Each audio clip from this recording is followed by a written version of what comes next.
We're going to start with the verse that we had last week. And normally I start with some sort of story or just general, kind of funny thing or something like that. But we're just going to turn to 1 Corinthians chapter 10, because that's, I think, where we need to be this morning. And 1 Corinthians 10:13 is going to talk about something that takes hold, okay? No temptation has overtaken you but such as common to man. And God is faithful, who will not allow you to be tempted beyond what you're able, but with the temptation will provide the way of escape also, so that you will be able to endure it. No temptation, I like the way the NIV says it, has seized you, okay? Has taken hold, has grabbed on. I don't know if you've ever had something that grabs hold of you and will just not let go, okay? It could be a dog that's biting you, okay? Could be one of those little burrs or those little stick-tight type of plants, that gets wadded up in your hair or your clothing. It's like you can't seem to extract that thing. It takes hold, and it does not want to let go. It is tenacious. But God says, through Paul here, no temptation has seized you except what everybody else deals with. This is common, and God is going to give you the victory. He's going to give you the ability to overcome it. He's going to provide the way of escape for you so that you can bear up under it. This morning, we are going to turn to Genesis 39, is where we're going to be. And we're going to learn about somebody who had temptation literally take hold of him, physically grab hold of him.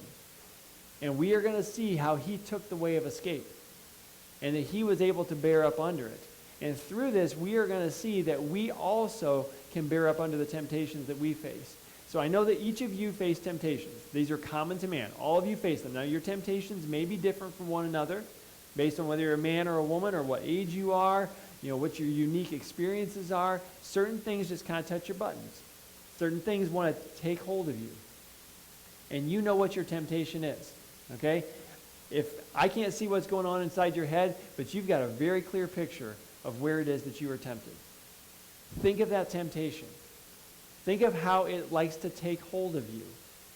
And see in the story of Joseph this morning that there is a way of escape and you can take it. But it might cost you something. It might cost you something along the way. All right, so Genesis chapter 39, I'm going to back up and give you a little bit of the background as to how we get to this. Because we're going to meet Joseph in Egypt. But we got to get a little bit of his backstory first. Okay, because Joseph was one of 12 sons. And he was the favorite son of his father. He was the second youngest, and his father gave him a richly ornamented coat to show his favored status in the family. Well, you can imagine that this did not go over well with his brothers, particularly his 10 older brothers. And so there was a time when his dad sent him out to check on his older brothers as they were out tending the flocks. And so he's on his way wearing his bright fancy coat, and they see him in the distance. And so they start having a conversation. And they say, you know what? Here's our opportunity. We're out in the middle of nowhere. Let's take him, and we'll kill him, and we'll get rid of this problem. Because Jacob not only favored Joseph, okay, but Joseph had been given a couple of dreams by God that showed that he was going to one day be exalted. There was one dream where they were all binding up grain, and his brothers' sheaves of grain all bowed down to his. He decided to share this dream with his brothers, which did not go over well. He had another dream where the sun, the moon, and a bunch of stars were bowing down to him. And his dad even said, am I and your mother and your brothers all going to bow down to you? And so, again, this did not endear him to his brothers. So they said, let's kill him. Well, the oldest brother, he intervenes and says, don't kill him. Just throw him into this pit here, like probably a cistern or something. Throw him into this pit. Don't hurt him, though. And so he planned to come back later and rescue him. Okay? Well, while Reuben was not around, his brothers see a caravan coming. They're foreigners, Ishmaelites, traders, and they say, you know what? Let's not kill him. After all, he's our flesh and blood. Let's make some money off of him instead. So they decide to sell him as a slave. So they turn him over into the hands of the Midianites, or these Ishmaelites, who take him off to Egypt. Now, I use that term specifically, into the hands of, because the whole idea of a hand is going to come up repeatedly in this text. It may not show up in our English translations, but I'll point it out as we go along. Okay? So they sold him into the hands of these traders as a slave. So he went from favored son in a large, wealthy family to being sold as a slave. All right? Keep that in mind now as we jump into chapter 39, and we're going to just look initially here as Joseph gets handed over in verse 1. Now Joseph had been taken down to Egypt, and Potiphar, an Egyptian officer of Pharaoh, the captain of the bodyguard, bought him from the Ishmaelites who had taken him down there. Literally, he bought him from the hand of the Ishmaelites. Okay? Brothers had laid hands on him. They had sold him into somebody else's hands. And he was basically just he was a piece of property now, transaction. You go to a garage sale, you go to a store, you pay, your hand takes the money, hands it over, somebody puts something into your hand, you walk away with it. That was Joseph. He was just a piece of merchandise now. Okay? But he kept following God, and he kept hold of his faith. And God honored this by giving Joseph what I call gifted hands. Gifted hands, okay? So let's pick it up now in verse 2. The Lord was with Joseph, so he became a successful man, and he was in the house of his master the Egyptian. Now his master saw that the Lord was with him, and how the Lord caused all that he did to prosper in his hand. So Joseph found favor in his sight and became his personal servant. And he made him overseer over his house, and over all that he owned he put in his charge, literally in his hand. And it came about from that time that he made him overseer of his house, and over all that he owned, that the Lord blessed the Egyptian's house on account of Joseph. Thus the Lord's blessing was upon all that he owned in the house and in the field. So he left everything he owned in Joseph's hand, literally, in his charge. Everything was put into Joseph's hand. So Joseph, because he had kept his faith in the Lord, God exalted him. Well, actually, it doesn't say because he kept his faith, but we'll find out that he did. Okay? So that God blessed his hand. So whatever he put his hand to was successful. His boss noticed it, lifted him up, put him in charge of everything else. So he was the chief servant. So even as a slave, he was still finding success in business, okay, moving his way up through the ranks. So he was promoted basically to chief of operations. When you're faithful, God sees it, and God is going to bless you. God is going to bless you for it. But that does not mean that it's not going to come with challenges. Because as you become successful through God's blessing, other people are going to notice it. And some people are going to try and take advantage of that as well. Okay? You may catch the eye of others who have different intentions. Now, with all that was in Joseph's hand, within Potiphar's household here, there was one thing, or literally one person, that was not in his hand, that was not under his control. There was one thing that was out of his hands. Let's pick it back up in verse 6 and find out what that is, or who that is. Now Joseph was handsome in form and appearance. It came about after these events that his master's wife looked with desire at Joseph, and she said, "Lie with me." But he refused and said to his master's wife, "Behold, with me here my master does not concern himself with anything in the house.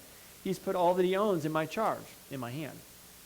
There's no one greater in this house than I, and he has withheld nothing from me except you, because you're his wife. How then could I do this great evil and sin against God?" And as she spoke to Joseph day after day, he did not listen to her to lie beside her or to be with her.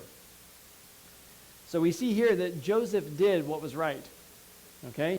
How did he do that? One, he was faithful in his responsibilities. He continued to do what he was supposed to do with his job responsibilities in spite of this challenge with Mrs. Potiphar. Okay?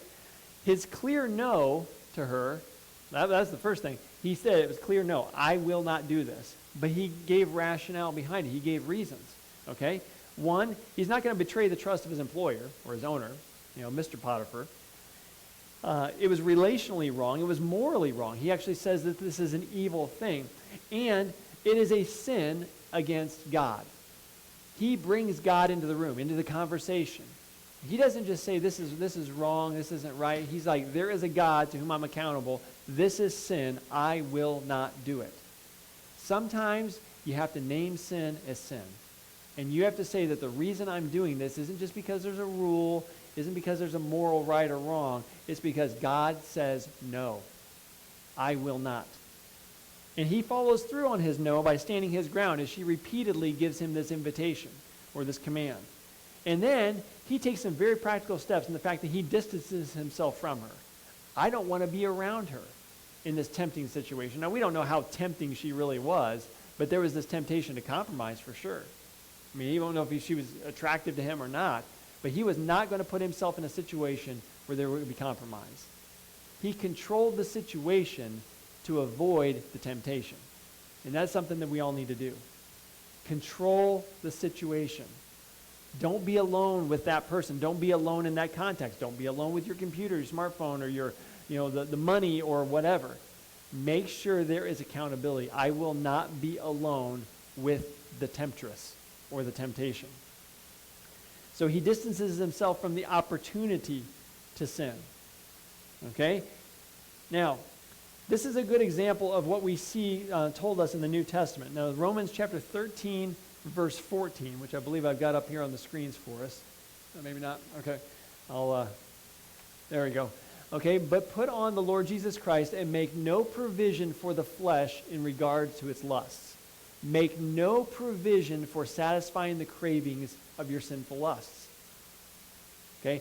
I'm not even going to give the opportunity for this. There was a period of time in my life where I just knew that, the stuff on the internet was going to be tempting for me, so I would not get on a computer, internet computer, okay, without somebody else there with me. It's just like, you know what? It's just a whole lot easier to maintain your purity and not go down that path if somebody's watching you. When I was dating, my parents you don't go into a house alone with a girl. You just don't do that. It's a lot less chance for compromise if you are not alone. And so just don't do it.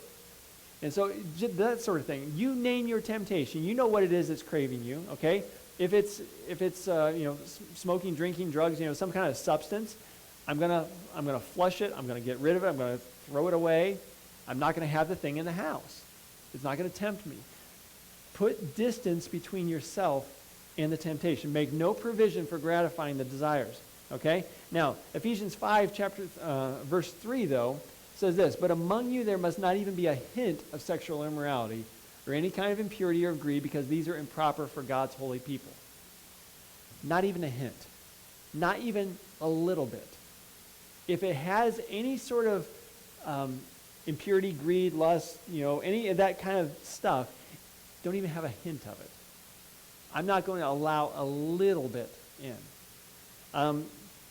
There's an interesting analogy that is given. Okay, if you have a pan of brownies, okay, brown, chocolatey goodness. Okay, how much poop will you allow in the brownies? Okay, because if you go out in the yard, okay, and you could pick up little rabbit droppings or something like that, you could sprinkle them on the brownies and it's going to look exactly like a brownie, right? Okay. Oh, no, I took all the poop off the brownies. Okay, well, was the poop ever on the brownies? There's a hint of it in there. I don't want to have anything to do with it. Okay? It's kind of a gross thing to think about, but from God's perspective, no impurity at all. There should not be any impurity here. I didn't plan to share that. It just kind of came to mind, but the thing is, it gives you the idea, though. If you knew that had been anywhere close to those brownies, you would not touch them. Okay? When it comes to sin, shouldn't be a hint of it. No hint of sexual immorality. And that is exactly the way Joseph conducted himself. I am not going to allow a hint of this here. He was faithful with what was in his hand. Now, what was out of his hand wanted to get its hands on him, though, or her hands, okay? Now, she tipped her hand earlier. Come to bed with me. Well, now she shows her hand, though, when we get to Mrs. P's hand, okay? I call her Mrs. P, Mrs. Potiphar. We don't know what her first name was, okay? So Mrs. P, she now shows her hand, and that comes out now in verse 11. So I got to get back to my main text here. Okay, verse 11. Now it happened one day that he went into the house to do his work, and none of the men of the household was inside. She caught him by his garment, saying, "Lie with me." And he left his garment in her hand and fled and went outside. When she saw that he had left his garment in her hand and fled outside, she called to the men of her household and said to them, "See, he has brought in a Hebrew to make sport of us. He came in to lie with me, and I screamed. When he heard that, I raised my voice and screamed. He left his garment beside me and fled and went outside. So she left his garment beside her until his master came home. Then she spoke to him with these words, 'The Hebrew slave whom you brought to us came in to make sport of me. And as I raised my voice and screamed, he left his garment beside me and fled outside. Now, this circumstance is what my kids would call sus. Okay? That's short for suspicious. I'm learning the cool kid lingo, okay? So this is very sus, all right? Who's in charge of the servants of the house? Joseph is. Everything is under his care except for Mrs. Potiphar. So he goes into the house to do his work, and suddenly there's no servants there. That's a little suspicious here, okay? It seems almost like, did she orchestrate this situation? Did she plot to make this circumstance come about? Now, earlier, when Joseph was presented with this request at first, we are told that he had a conversation. No, I won't do this. Here is why. But she had persisted over time. Now, we're not told there was any more conversations, but he would have none of it. In this situation, the time for talk was done. He ran. And that is exactly what you sometimes need to do. When the situation comes, when the temptation takes hold, I am going to run.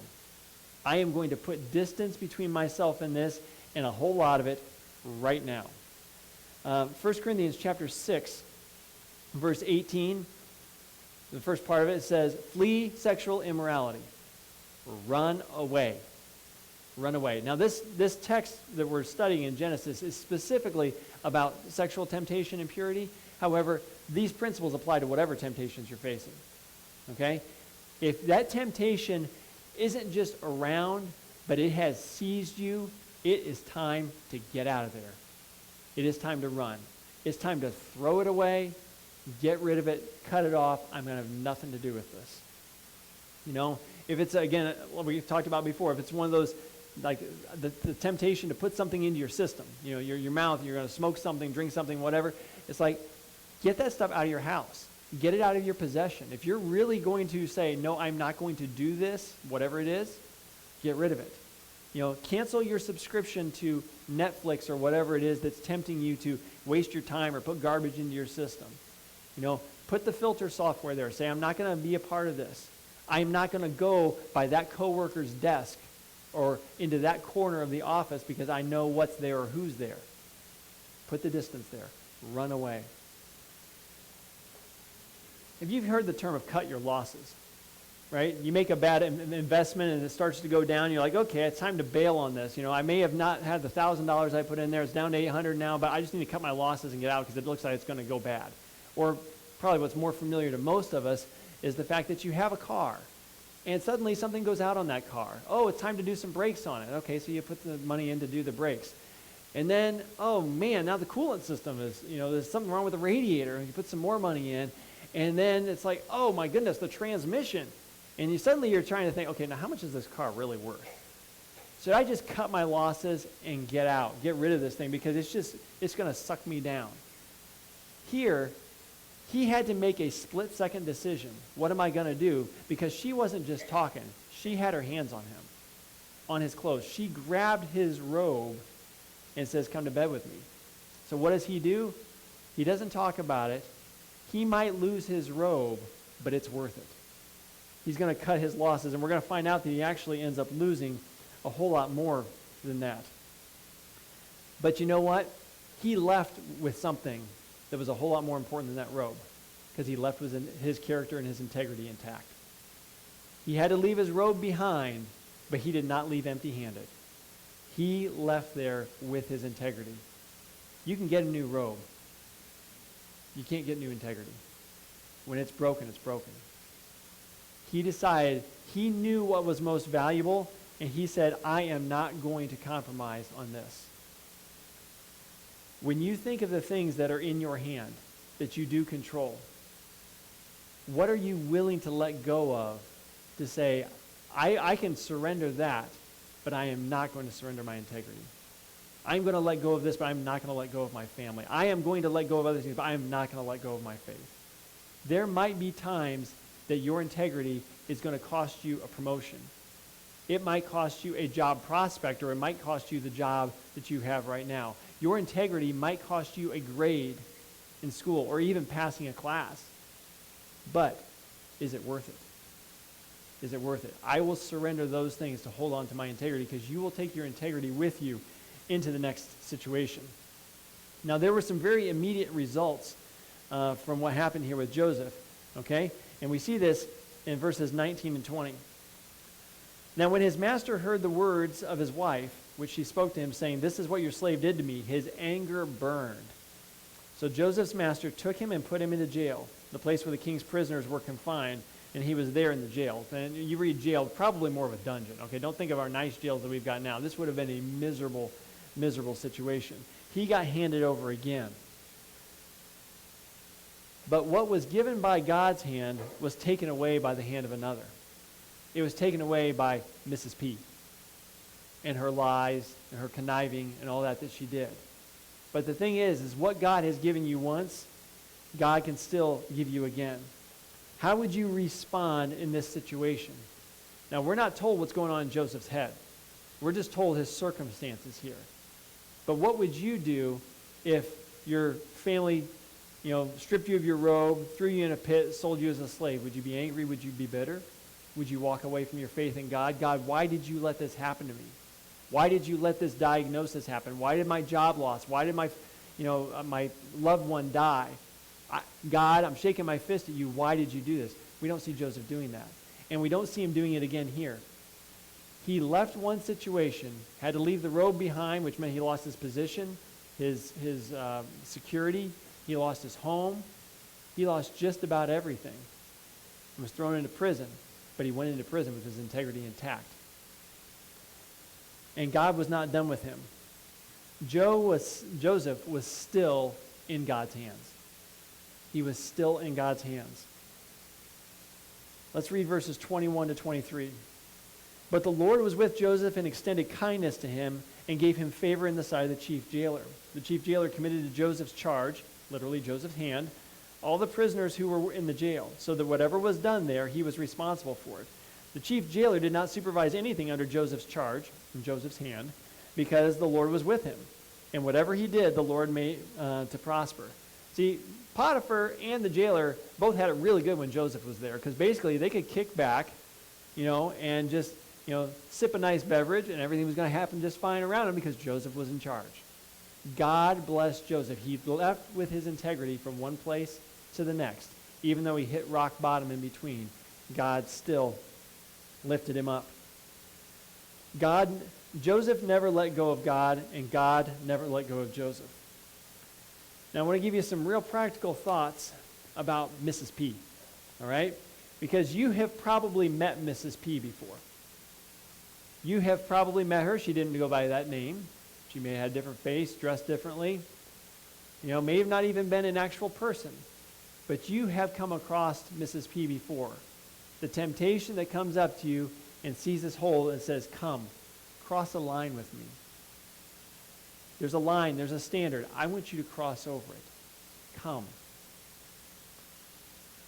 Mrs. P invites you to cross that line. Now, a few things about the way that Mrs. P operates. Okay, one is she likes to operate in secret. I'm sure that this was not a broadcast invitation in front of the whole household, right? Hey, slip away with me over here, away from all these people. When she couldn't get that, though, she changed tactics, right? Okay, well, let's make sure all the people are away, then I will ask. Then I will be insistent. And Mrs. P is very persistent. If you say no once, that doesn't mean she's going to stop asking. She is going to keep asking you to compromise over and over again. And she can use fear to threaten you, to try and get you to bend or to break. Because she's the master's wife. She could probably make life very difficult for Joseph if he didn't do what she wanted. So sometimes Mrs. P is going to use fear of a loss, fear of pain, to try and get you to compromise, to give up on your integrity. Oh, the teacher's going to find out about this if you don't do this. I'm going to tell the coach. I'm going to tell the boss. You're really going to suffer if you don't compromise. If you don't fudge on this tax form, you're not going to have enough to be able to pay this next bill. Mrs. P is there to call after you over and over again. But she's also never satisfied with one compromise.